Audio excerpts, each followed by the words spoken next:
জয়পুরহাট শহরের পূর্ববাজার থেকে জোব্বার মণ্ডলপাড়া 560 মিটার সড়ক নির্মাণ কাজ শুরু হয় চলতি বছরের 9 মার্চ। বিশ্বব্যাংকের অর্থায়নে জয়পুরহাট পৌরসভার তত্ত্বাবধানে 14,72,000 টাকার চুক্তিতে কাজটি শুরু করেন ঢাকার ঠিকাদারি প্রতিষ্ঠান মাহমুদা কনস্ট্রাকশন। কিন্তু এরই মধ্যে উঠে যাচ্ছে সড়কের ঢালাইয়ের আস্তরণ। স্থানীয়দের অভিযোগ, ঠিকাদারের গাফিলতি ও পৌর কর্তৃপক্ষের উদাসীনতায় এমন কাজ হয়েছে। কাজটা এখানে শুরু হচ্ছে কিভাবে কি হচ্ছে তারা পরিষ্কারও ঠিক মতো করে নাই। এখানে যে কাজ করার আগে তেল বা যে আনুষঙ্গিক যেগুলো দিতে হয় সেগুলো তারা 2-3 দিন আগে দিচ্ছে, আমরাও তো কিছু জানি। এলা পাকা আছে, পাকা উড়ে আছে, পাকা থাকছে না, কি তেল দিচ্ছে না কি দিতে আপনি মোটরসাইকেলে বেরেকে উড়ে আছে, রিক্সার বেরেকে। শুধু এই সড়কেই নয়, পৌরসভার আরো বিভিন্ন সড়কে নিম্নমানের কাজ হচ্ছে বলে অভিযোগ রয়েছে। দ্রুত উন্নত উপকরণ দিয়ে সড়ক নির্মাণের দাবি স্থানীয়দের। পায়ের ঘোষাতেই পাকা উড়ে যাচ্ছে, মোটরসাইকেল বেরেক, রিক্সা বেগে উড়ে যাচ্ছে, এই মাথা থেকে মুড়া পর্যন্ত চেক করে দেখেন।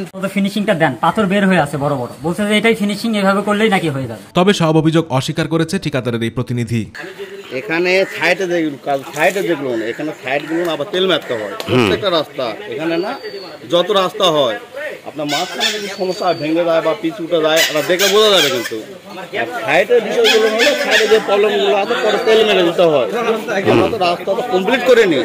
এদিকে অনিয়মের অভিযোগ অস্বীকার করে বৃষ্টির কারণে সড়কের এই অবস্থা বলে জানিয়েছেন পৌরসভার এই প্রকৌশলী।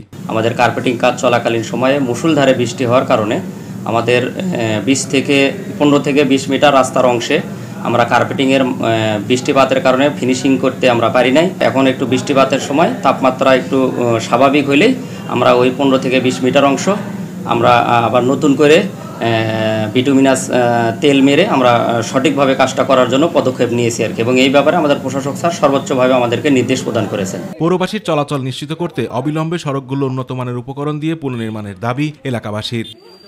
আতিকুর রহমান তিতাস, মাই টিভি।